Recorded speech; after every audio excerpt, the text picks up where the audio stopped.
जय हिंद दोस्तों, मेरा नाम अनुज है। अध्ययन विद अनुज ऑफिशियल पर आप सभी लोगों का स्वागत है। दोस्तों, भारतीय संवैधानिक विकास में मेरी सेकंड वीडियो है। भारतीय संविधान की रूपरेखा कैसे तैयार हुई, इसके ऊपर हम चर्चा कर रहे हैं। इसके पहले मैं एक वीडियो अपलोड कर चुका हूं, जिसमें मैंने 1757 से लेकर के 1793 के चार्टर एक्ट के तक मैंने जो है कवर किया है। आज हम लोग 1813 के चार्टर एक्ट से शुरू करेंगे। देखेंगे कि कौन कौन से ऐसे नियम हैं, कौन कौन से ऐसे रूल्स और एक्ट लेकर के ब्रिटिश गवर्नमेंट आई थी, जिससे जो है उसे भारत में शासन करने की आसानी हो, और यही जो है आगे चल के भारतीय संविधान की आधारशिला बनते हैं। तो आइए शुरू करते हैं। द चार्टर एक्ट ऑफ 1813, 1813 में चार्टर अधिनियम आया। इसमें व्यवस्था की गई, पहला इसमें क्या प्रावधान था कि कंपनी का भारतीय व्यापार का एकाधिकार समाप्त कर दिया गया। कंपनी को भारत में जो व्यापारिक एकाधिकार था उसे समाप्त कर दिया गया, लेकिन हाँ, इसमें व्यवस्था की गई कि वो चीन से व्यापार कर सकता है और चाय के व्यापार में भी उसका एकाधिकार बना रहेगा।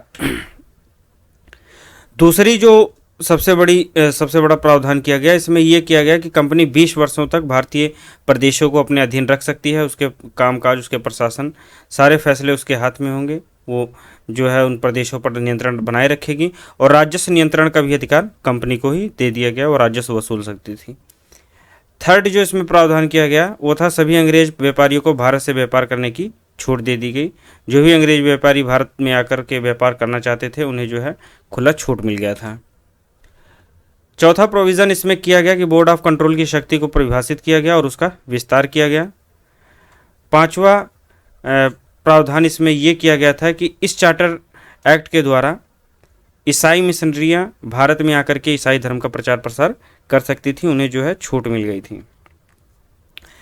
कंपनी की आय से भारतीयों में शिक्षा के लिए प्रतिवर्ष 1 लाख रुपए व्यय करने की भी व्यवस्था इस एक्ट में की गई थी। अब जो है जो भी कंपनी की आय होगी, उसी में से, कहने का मतलब जो भी कंपनी व्यापार राजस्व जो इकट्ठा करेगी, वो भारतीयों पर शिक्षा के लिए प्रतिवर्ष 1 लाख रुपए उसमें से खर्च किए जाएंगे। सातवां प्रावधान इस एक्ट के द्वारा ब्रिटिश व्यापारियों और इंजीनियरों को भारत में आकर के बसने की अनुमति तो मिल गई थी, लेकिन इसके लिए उन्हें संचालक मंडल से लाइसेंस लेना अनिवार्य किया गया कि आप भारत में बसेंगे और वहाँ जाकर के ज़मीन ले सकते हैं, वहाँ पर बस सकते हैं, लेकिन इसके लिए आपको लाइसेंस लेना होगा। आठवां प्रावधान 1813 चार्टर एक्ट में किया गया कि कंपनी की आय से, दोस्तों इसको शायद हम लोग एक बार देख चुके हैं, ये दोबारा प्रिंट हो गया है। कंपनी की आय से भारतीयों की शिक्षा के लिए प्रतिवर्ष 1 लाख रुपए व्यय करने की व्यवस्था की गई थी। इसके बाद में आता है चार्टर एक्ट 1833। आइए इसमें देखते हैं कि क्या क्या जो है प्रावधान किए गए थे, कौन कौन से प्रोविज़न थे। पहला इसमें किया गया कि चाय के व्यापार तथा चीन के साथ व्यापार करने संबंधी जो भी अधिकार थे कंपनी के, वो भी समाप्त कर दिए गए।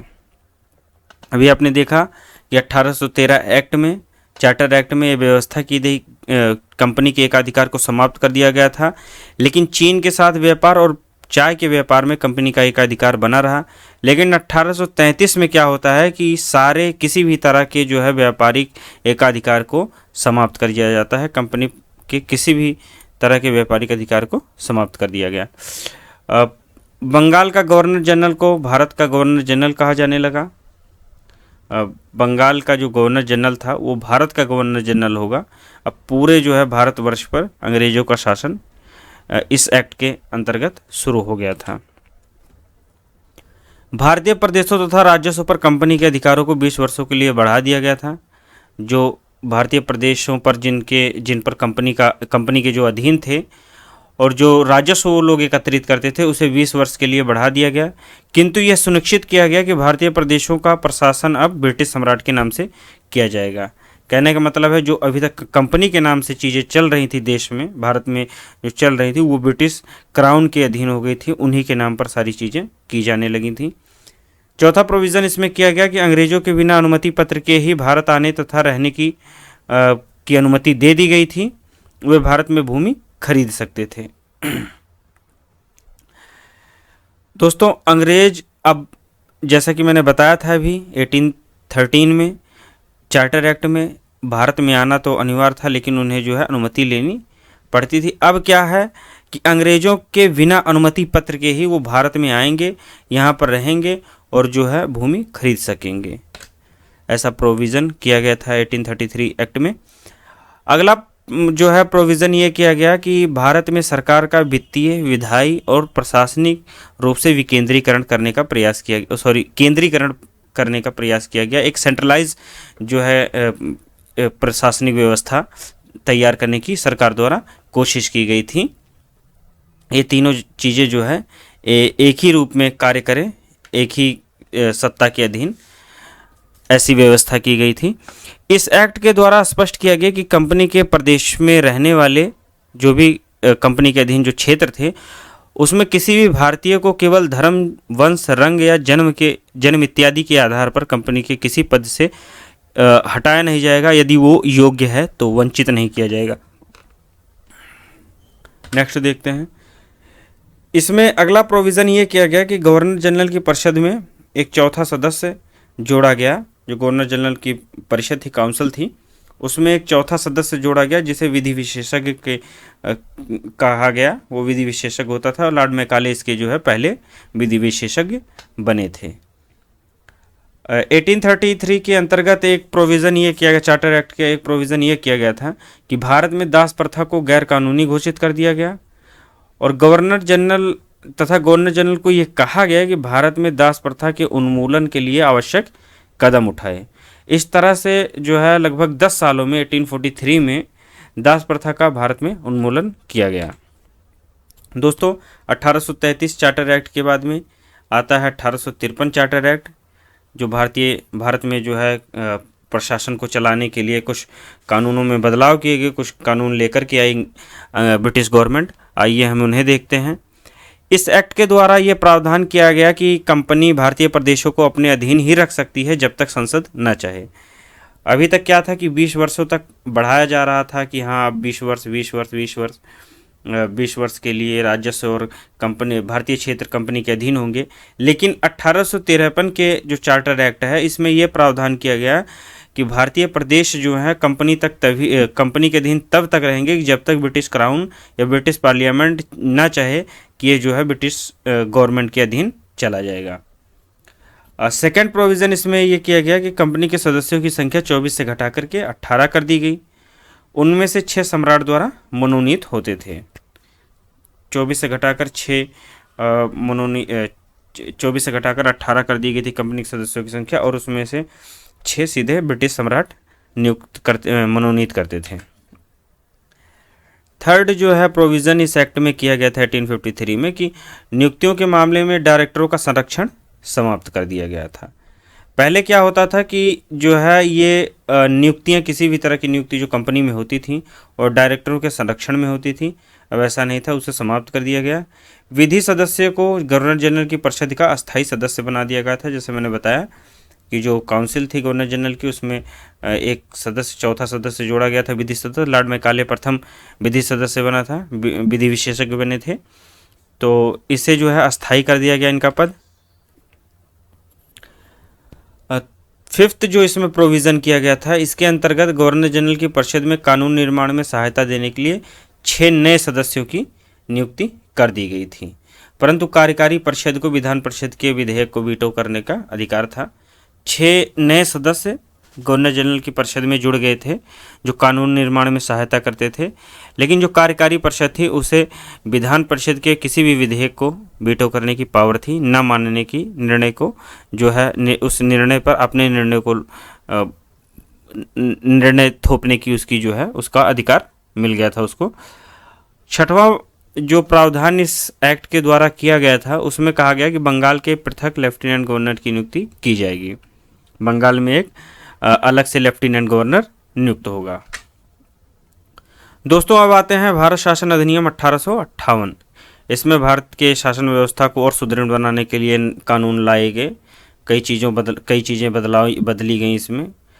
तो पहला प्रोविज़न इस अधिनियम के द्वारा ये किया गया कि भारत का शासन ब्रिटेन की सांसद को दे दिया गया। अब ये जो है भारत का शासन ब्रिटेन क्राउन के अंडर में चलेगा। इसमें यह भी व्यवस्था की गई कि अब भारत का शासन जो है ब्रिटिश साम्राज्य या जो ब्रिटिश क्राउन के अधीन होगा और वो जो है भारत में एक राज्य सचिव नियुक्त करेंगे, secretary of state for India, जो जिनकी सहायता के लिए 15 सदस्यीय काउंसिल तैयार होगी। यही जो है ब्रिटिश क्राउन के अंडर भारत का शासन प्रशासन चलाएंगे। अब भारत के सभी कानूनों और कदमों पर भारत के सचिव की स्वीकृति अनिवार्य हो गई थी। जो सेक्रेटरी ऑफ स्टेट जो कहेगा वो उसी के अकॉर्डिंग भारत का शासन चलेगा, जबकि भारत परिषद केवल सलाहकारी संस्था के रूप में ही रह गई थी। इस तरह पिट्स इंडिया एक्ट द्वारा प्रारंभ की गई द्वैध शासन व्यवस्था समाप्त हो जाती है। जैसा कि मैंने बताया था, एक पिट्स इंडिया एक्ट आया था तो उसमें व्यवस्था की गई थी कि 2 संस्थाएं होंगी, court of director and board of control, जो पूरे शासन व्यवस्था को चलाएंगी। इसे जो है इस एक्ट के द्वारा 1858 अधिनियम के द्वारा इसे 1858 अधिनियम के द्वारा इसे समाप्त कर दिया गया था। इस एक्ट के बाद से भारत परिषद के 15 सदस्यों में से 7 की नियुक्ति सम्राट करने लगे तथा 6 सदस्यों की नियुक्ति कंपनी के डायरेक्टरों द्वारा की जाने लगी।